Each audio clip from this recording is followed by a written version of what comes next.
Tech Sounds presenta Tech Review, el podcast.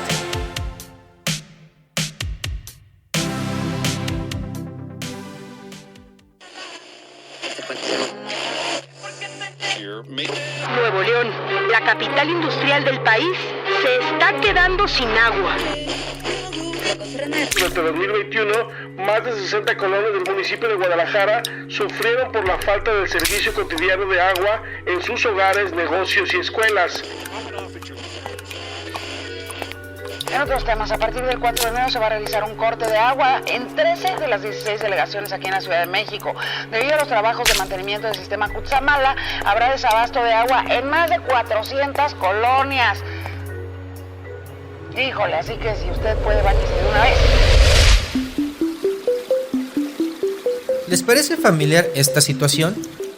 Ya es muy habitual en Monterrey, la Ciudad de México y otras grandes urbes. Y sí, la escasez de agua nos afecta hora a hora, día a día.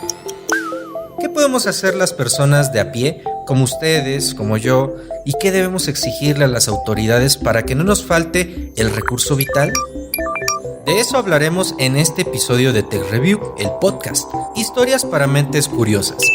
Yo soy Mariano Mangas, editor multimedia de Tech Review, y los saludo a nombre de la titular de este programa, Ana Torres. Hoy presentamos agua. ¿Qué pasaría si no hubiera?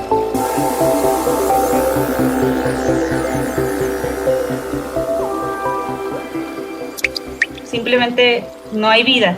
Empezaríamos a ver desastres, empezaríamos a ver que ya no hay suficientes alimentos para todos, empezaríamos también a ver que la salud de los ecosistemas se ve afectada, que la flora y fauna se ven afectados, empezaríamos a ver que nuestra salud también se ve afectada, no podríamos hacer ni siquiera actividades básicas. Ella es Delia Gutiérrez Espinosa, líder nacional de medio ambiente en el TEC de Monterrey. Y para entender su punto, analicemos nuestro propio caso. El cuerpo humano puede mantenerse vivo sin comida probablemente hasta por 2 meses. Sobreviviríamos unos 11 días sin dormir, pero sin agua no duraríamos más de 3 días. Entender el problema al que nos enfrentamos requiere de un viaje en el tiempo.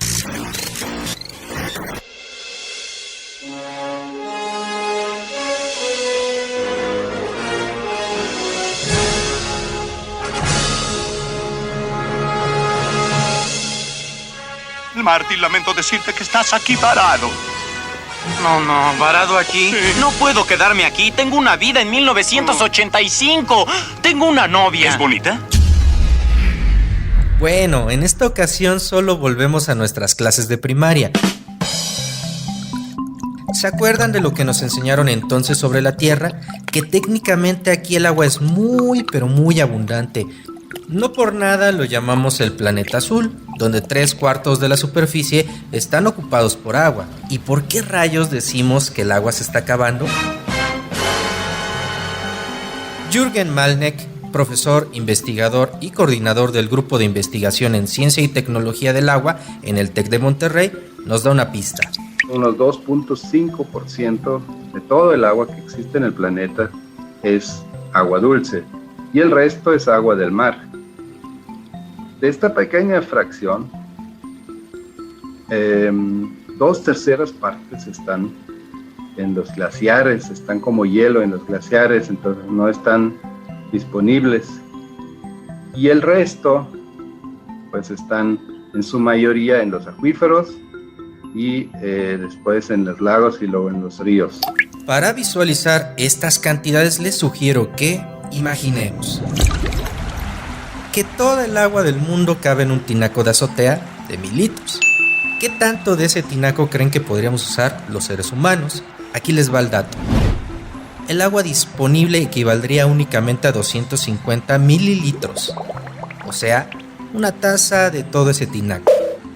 Desde esta perspectiva, el agua ya no parece tan abundante, ¿cierto? Y el asunto se agrava aún más, pues hay que retomar otro tema de primaria, el ciclo del agua. Recordemos que el agua es un recurso que sí se va renovando, se está transformando de estado continuamente y podemos encontrar su su circularidad en nuestro planeta. O sea que químicamente el agua es la misma que había hace 500 años. Por ejemplo, sigue evaporándose y formando nubes, cayendo en forma de lluvia, continúa escurriendo hasta llegar al mar y a su paso una parte de ella se infiltra en el suelo y forma mantos acuíferos. Sin embargo, cada vez somos más habitantes. El crecimiento poblacional es un factor muy importante, por lo que esta seguridad hídrica se va reduciendo porque tenemos menos disponibilidad de agua por habitante al ser más personas. Y no solo eso, sino que cada vez consumimos más productos cuya fabricación requiere siempre de agua. Escuchemos a Jorge Alberto Arriaga Medina, coordinador ejecutivo de la Red del Agua de la Universidad Nacional Autónoma de México. El gran problema es que lo que estamos haciendo como sociedad en general, o sea, en términos globales, es que estamos siendo muy intensivos en el uso o en el consumo más bien de materiales o de alimentos que requieren mucha agua para producirse. Pensemos en la llamada moda rápida, una industria que ofrece prendas a precios bajos, alentando a comprar y tirar rápidamente, y que por sí misma genera el 20% de las aguas residuales a nivel mundial.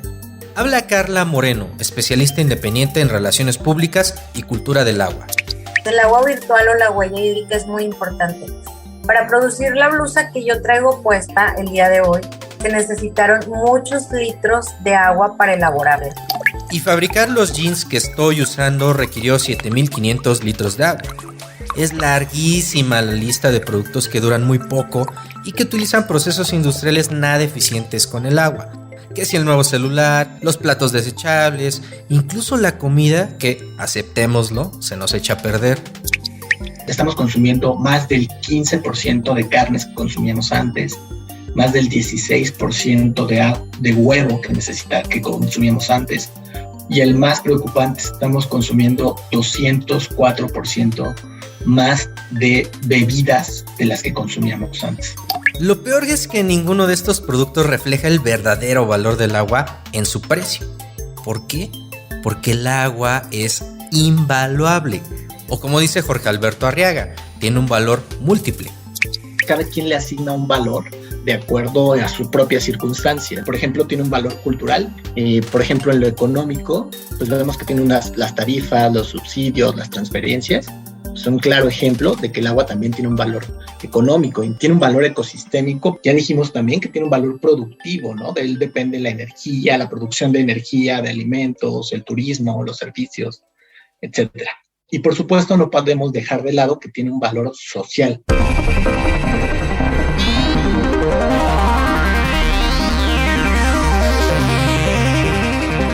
Quizá la única manera de ser conscientes del valor del agua es racionándola, una medida muy drástica que ya ha sido tomada en otras partes del mundo. El día cero llegó a Ciudad de Cabo en Sudáfrica, una región turística que tuvo que racionar el servicio de agua para todos sus habitantes. A partir de 2018, cada capense empezó a recibir 50 litros de agua por día y ni una gota más.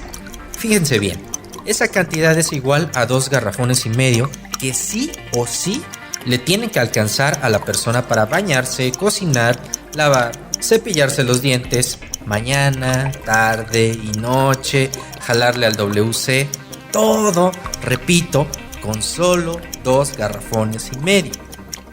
Si ya tenemos un reloj del fin del mundo, otro del cambio climático, ¿vamos a contratiempo en la escasez de agua?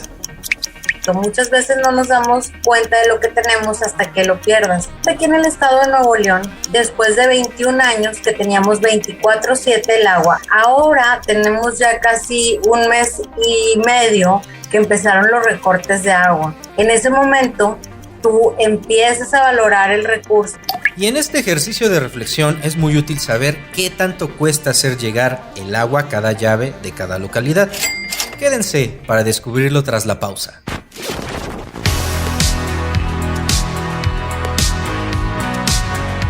El glaciar Ayoloco en la cumbre del volcán Iztaccíhuatl fue una de las mayores fuentes de abastecimiento de agua dulce en la región de Amecameca, en el centro de México. pero en 2021 fue declarado oficialmente extinto a causa del cambio climático. Conoce más de su historia en nuestra página web techreview.tech.mx. Tech Review, el podcast.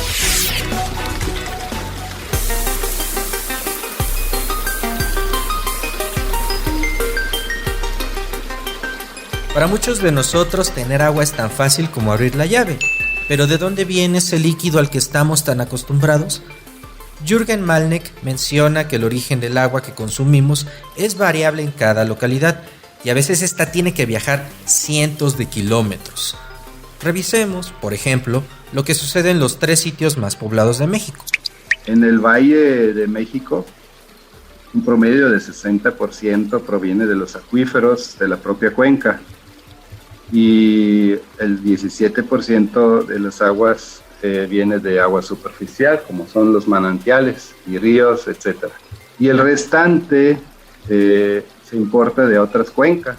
Concretamente del sistema Cutzamala, un complejo de 7 presas que se llenan con agua de lluvia y que están ubicadas en Michoacán y el Estado de México.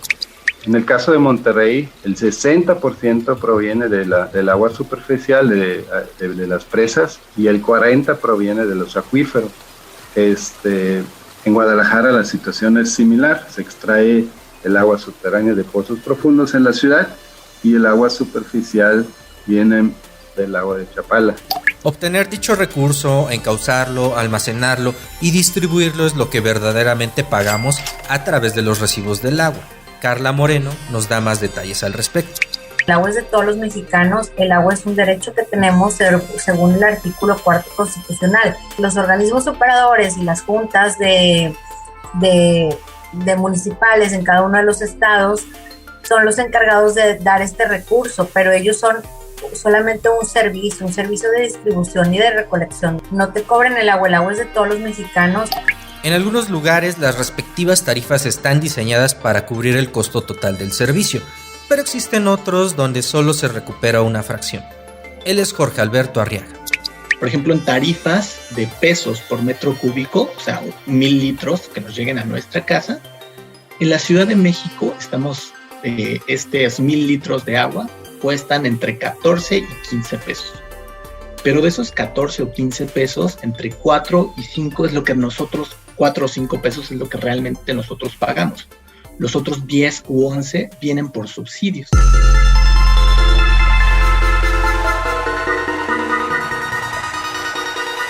Veamos cuál es la situación en otras áreas urbanas.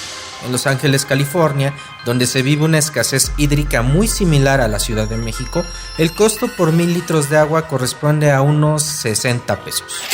Los mismos 1,000 litros cuestan el equivalente a 75 pesos en París, Francia. Y si viviéramos en Copenhague, la capital de Dinamarca, pagaríamos unos 110 pesos.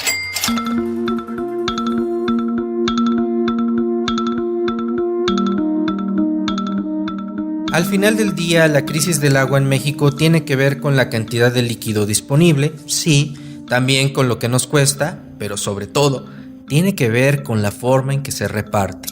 Entonces ahorita estamos comprando garrafones de agua para podernos abastecer un poco de agua nosotros. Incluso para bañarnos también estamos comprando garrafones de agua. Este tipo de historias en la Ciudad de México son reales y a menudo ocurren a unas cuantas cuadras de donde, paradójicamente, el acceso al agua supera los 300 litros por persona al día, a una tarifa acorde con la ley. Habla Jürgen Malneck, del TEC de Monterrey. Esto es alto en lo general, porque si vemos en otros países, pues se logran consumos de 100 litros por día, por persona. Entonces todavía hay un potencial para bajar este alto consumo. Y así contribuir a que el agua se distribuya equitativamente y a un costo justo, como el que indica la ONU, según Jorge Alberto Arriaga. De acuerdo a la Organización de las Naciones Unidas, nosotros, un hogar no debería de gastar más del 4% de su ingreso en el pago por el servicio de agua potable y de saneamiento. Pero este criterio está muy lejos de cumplirse en México. Aquí el presupuesto mensual de una familia asciende en promedio a 17,933 pesos. Entonces, en teoría, dicho hogar solo debería gastar 717.32 pesos en el servicio de agua potable. No obstante, en la práctica, los hogares que dependen del abasto en forma de pipas de agua, por ejemplo, gastan 900 pesos mensuales en ello. No es justo porque precisamente a la gente de más escasos recursos nos cuesta más el agua. Porque yo, si requiero de más agua, entran pipas a vender agua. A continuación, Jorge Alberto Arriaga describe una consecuencia de esta desigualdad. El agua en sí no puede privatizarse. Según el artículo 27 constitucional, el agua, el elemento, es propiedad de la nación. Pero el principal problema es que estamos viviendo una privatización de facto. Es decir, están entrando actores que no deberían de permitirse en el sistema hídrico. Esto que platicábamos de las pipas y el agua embotellada, ¿no? Son actores que realmente no deberían de participar en este sistema si el servicio público funcionara de manera eficiente. Ahora pensemos en la magnitud del problema. Como señala el Foro Económico Mundial, México está en la lista de los países que más consumen agua per cápita. Contradictoriamente es también uno de los 25 países con mayor estrés hídrico. Esta relación de oferta y demanda es altamente crítica en más de la mitad del territorio nacional. Por si fuera poco, un cuarto de los hogares mexicanos no tienen agua potable y solo acceden al recurso cada tercer día o a veces hasta una vez por semana. El resultado es una serie de conflictos que rayan en la violencia. La pipa llega bien tarde, casi 10:30, 11 de la mañana y toda la gente aquí formada. Se suben amenazas con armas, palos, piedras, lo que la gente encuentra, ¿no? Lo próximo. Pero pues tenemos que salir adelante. Hasta podríamos decir que nos estamos acercando a la ficción de películas como Mad Max, donde la lucha también incluye hallar agua potable.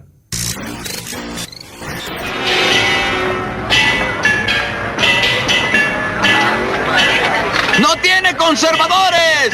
¡Solo agua pura, fría! ¡Agua clara y fría! Oye, tonto, ven acá. Hagamos un trato, ¿eh? H2O es lo que ofrezco. ¿Y qué no entiendes? ¡Es agua! ¡Sin agua no puedes vivir!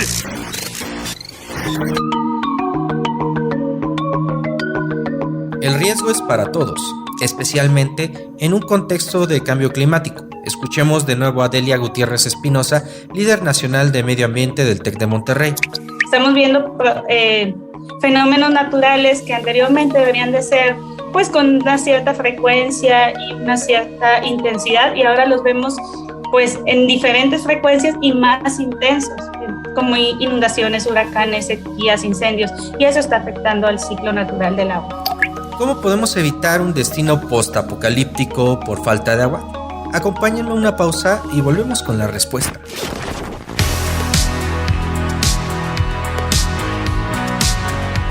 El mundo se ahoga en un mar de basura y el consumo desmedido de plástico se ha convertido en un problema medioambiental incontrolable.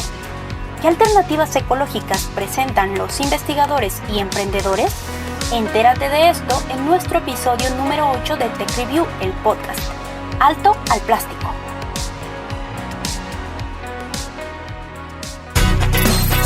Tech Review, el podcast.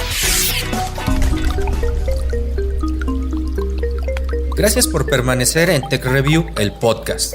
Historias para mentes curiosas. Ha llegado el momento de hablar de soluciones ante la crisis del agua, y en este sentido los expertos brindan diversos panoramas. El primero de ellos consiste en saber con precisión para qué se usa el líquido, porque si bien todos somos responsables de cuidarlo, esa responsabilidad es diferenciada. Así lo expone Jürgen Malknecht.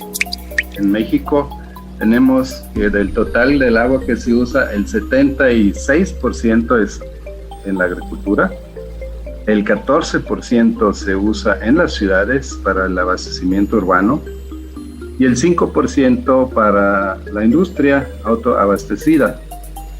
y hay otro 5% para las termoeléctricas. Por lo tanto, como probablemente ya dedujeron, en nuestro país las políticas públicas y la cultura del agua deberían estar enfocadas en tener una producción agrícola más eficiente. Sin embargo, esto no significa que debamos reducir otro tipo de esfuerzos. Delia Gutiérrez Espinosa nos dice por qué. A lo mejor dices tú, no, pues la industria es de unos particulares y yo no tengo injerencia en ella y yo no puedo hacer más para que tengan buenas prácticas, pero nosotros como ciudadanos sí podemos hacer. La presión ejerce desde un pequeño grupo y se va haciendo un efecto multiplicador que podemos realmente impactar en políticas que regulen a esas industrias. Nosotros tenemos el poder del consumidor, nosotros podemos decidir qué productos adquirir que tengan la menor huella hídrica. Este concepto ya lo vimos hasta cierto punto en el episodio de hoy, pero vale la pena repasarlo con el apoyo de Carla Moreno. Puedes entrar, o cualquiera de los que nos estén escuchando pueden entrar a huellahídrica.org y es como una calculadora del agua. Tú vas calculando ahí cuánta agua es la que tú llevas consumida. ¿Se animan a probar esa herramienta? Yo la usé y descubrí que cambiando ciertos hábitos puedo disminuir muchísimo mi huella hídrica. ¿Cómo? Usando menos el automóvil, consumiendo menos productos de origen animal y reciclando materiales como papel y plástico. Además aprendí que hay tecnologías muy sencillas que pueden hacer una gran diferencia. Estos son algunos ejemplos que nos da Jürgen Malknecht. Existen aireadores para los grifos. Otros dispositivos son las duchas eficientes donde se pueden ahorrar hasta el 20% del agua. Urinarios secos. También en electrodomésticos se han visto mejoras. Por ejemplo, lavadoras que usan menos agua. Una cosa muy importante en zonas donde sí hay más lluvia es la cosecha de agua de lluvia.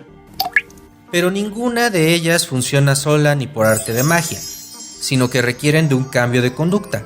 Y eso, aunque suene muy cursi, no tiene precio. Ella es Delia Gutiérrez Espinosa. Reusa el agua de las duchas, de la regadera, reusa el agua de tu lavadora también. Esas son las aguas grises de tu lavabo que estés utilizando. Oye, pues me lavé las manos, pero el agua está buena y la puedo utilizar para servicios sanitarios. A la par, necesitamos un cambio de mentalidad que nos haga revalorar, por ejemplo, las aguas residuales. Así lo sugiere Carla Moreno. Casi no se habla del cuidado del drenaje para que todas las tuberías estén limpias y solo vayan con lo que deben de ir. Es no arrojar basura al sanitario, no arrojar aceite doméstico, exceso de productos de limpieza, exceso de jabón. Este es un problema urgente de atender en México y una de sus consecuencias es el poco uso que se le da a las aguas residuales. La Ciudad de México está trayendo agua de 1,600 metros de altura, 2,700, la junta con su agua de lluvia, la junta con sus drenajes y la mandamos al Golfo de México. Debemos entender y hacer entender a las autoridades que nuestra responsabilidad con el agua no acaba cuando se va por la tubería. Está por ley que esas aguas deben de ser tratadas para reincorporarse a diferentes cuerpos de agua o bien reincorporarse a procesos. Tal como se ha hecho en Monterrey, Nuevo León, donde desde hace 20 años se ha logrado reutilizar hasta un 15% de las aguas residuales. Gran parte de esta agua se va a procesos de riego agrícola y también se va a las industrias de generación de energía, por ejemplo, o industrias también que requieren agua en sus torres de enfriamiento.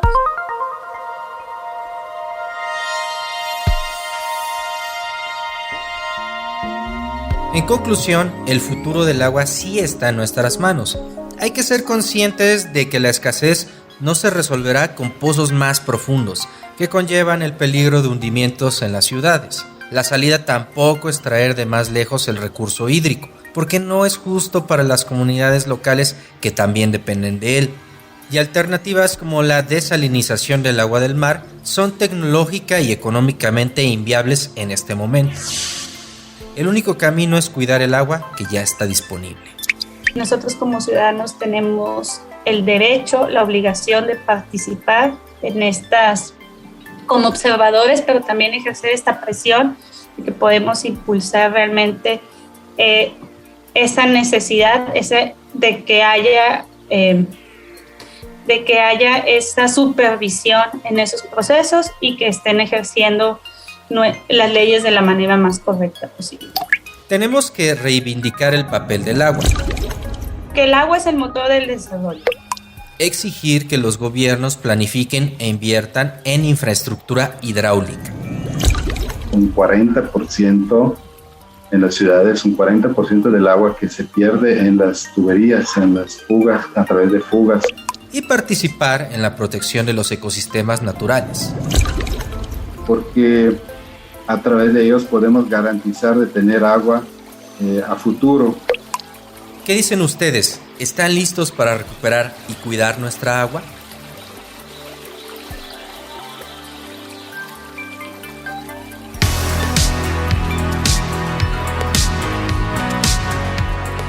Esto fue Tech Review, el podcast, historias para mentes curiosas.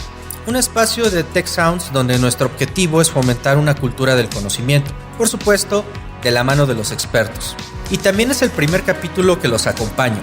Soy Mariano Mangas y de vez en cuando nos escucharemos en Tech Review, el podcast. Este episodio de hoy fue posible gracias a la colaboración de Ana Torres como la titular del programa y Karina Rodríguez como editora. Guadalupe Luna realizó las entrevistas. El guión es de Carmina de la Luz. Por supuesto, Orlando Oliveros estuvo al frente de la producción. Todos nosotros queremos conocer sus opiniones y sugerencias, así que son bienvenidos sus mensajes al correo ana.torresmoya@tech.mx. Gracias por escuchar y hasta la próxima.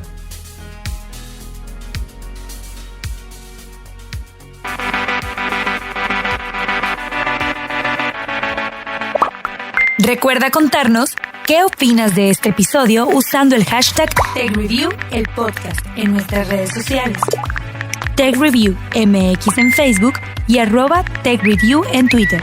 También te invitamos a seguirnos en Instagram y LinkedIn como TechReview.